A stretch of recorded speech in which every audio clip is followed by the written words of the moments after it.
July 2025 will go down in tech history. NVIDIA hit $4 trillion in valuation. AI faced its first legal crackdown. Apple redesigned its entire operating system experience. And foldable phones officially went mainstream. This isn't the future. It's happening now. And in this video, we're diving into the tech events that shaped July.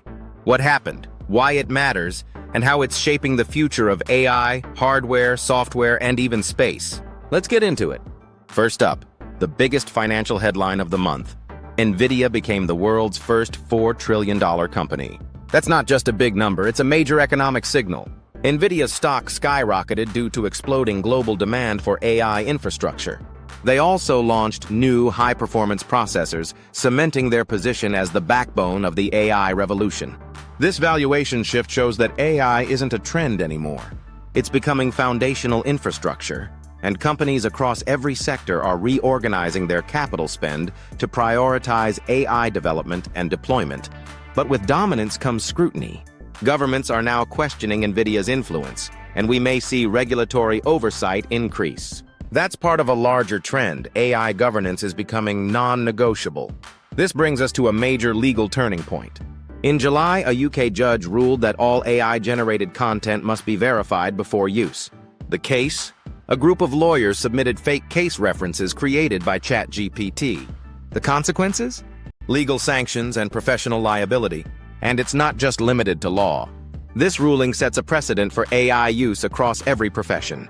The industry reacted immediately. GitHub now shows disclaimers on AI-generated code, companies are rolling out mandatory human review steps, and insurers are drafting new policies around AI misuse.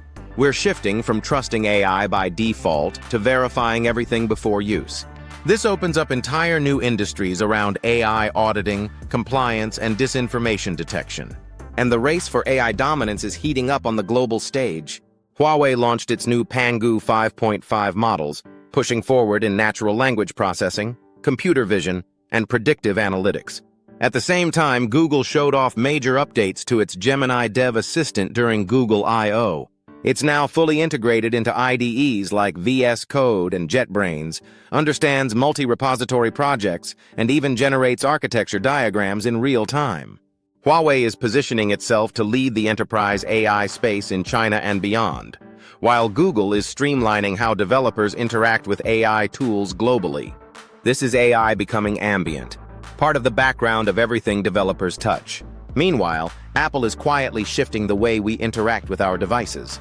They introduced iOS 26, macOS 26, and watchOS 26, marking a transition to a year-based naming system, and launched a beautiful new liquid glass design language. It's more than a visual upgrade. It represents deeper AI integration across Apple's ecosystem. Developers are getting better tools, debugging support, and modernized Swift UI components. These updates prepare the ground for even more seamless AI experiences, and possibly the next generation of Apple hardware, like a cheaper Vision Pro. Apple's subtle rebrand and renewed focus on developer tools show that they're thinking long-term about platform consistency and AI-first interfaces.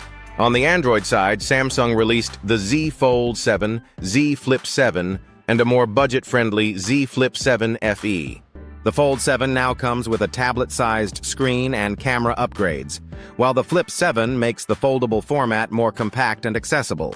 But what's really interesting is that FE model. It's the first real push to bring foldable phones into the mainstream. These aren't niche or experimental devices anymore. They're daily drivers.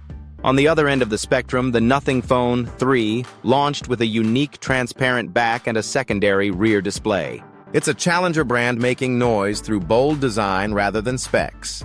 We're watching two trends converge: mass adoption of new form factors and a rise in design-driven indie phones. The days of boring slab phones might finally be numbered. Back to immersive tech. Apple's Vision Pro is rumored to be nearing release, and developers are reportedly working on the first generation of killer apps. Meta is also in the game, cutting the price of its Quest 3 and teasing improved mixed reality features. Even as the consumer metaverse buzz fades, XR tech is gaining serious ground in the enterprise. Training, design, and collaboration are becoming XR-first workflows. The narrative is shifting from hype to utility, with extended reality moving toward real business use cases. And with Apple and Meta competing head-to-head, expect more rapid improvements and more practical headsets on the horizon. Speaking of practicality, one of the most underrated announcements this month came from Qt. They unveiled a new feature called Bridges that lets developers use the powerful Qt UI toolkit with Python, JavaScript, Rust, and Go. That means no more learning C++ just to make high-performance desktop apps. This could finally give Electron some real competition. It's a big moment for the low-code and no-code movement too, opening up native app development to a much larger pool of developers without sacrificing quality or performance. Now let's head to space, because it's not just about software. July was one of the busiest months ever for space tech. China launched the Tianzhou 9 cargo ship to resupply its Tiangong space station. SpaceX prepared for its Crew 11 mission to the ISS with a multinational team. Virgin Galactic completed another suborbital flight with paying tourists, and Blue Origin resumed launches with New Shepard.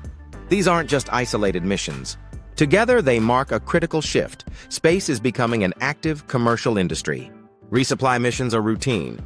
Space tourism, while still premium, is no longer experimental. We're watching the early stages of industrializing low Earth orbit, which could pave the way for more accessible space travel, satellite networks, and even in-orbit manufacturing. And here's something nostalgic. Java turned 30 this month.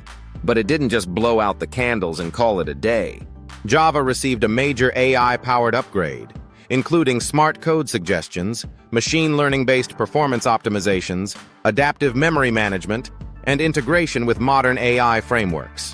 Considering Java still powers about 40% of all enterprise systems, this is a massive win for legacy tech. It means businesses can benefit from AI enhancements without rebuilding everything from scratch. This trend, infusing AI into existing infrastructure, is becoming just as important as building new tools from the ground up. So what do all these stories add up to? A very clear message: AI is no longer just a disruptive tool. It's becoming the backbone of modern computing. We're seeing the rise of ambient AI, increased demand for governance and verification, the rebirth of desktop app development, and a pivot toward practical extended reality. Even in space, technology is moving from theoretical to operational. July 2025 wasn't just another month, it was a preview of the next decade. And if these trends continue, we're looking at a massive transformation in how we build, use, and regulate technology. So what was your biggest tech highlight from July 2025?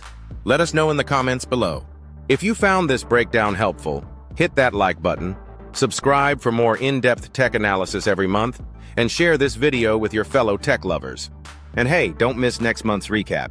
It's only getting wilder from here.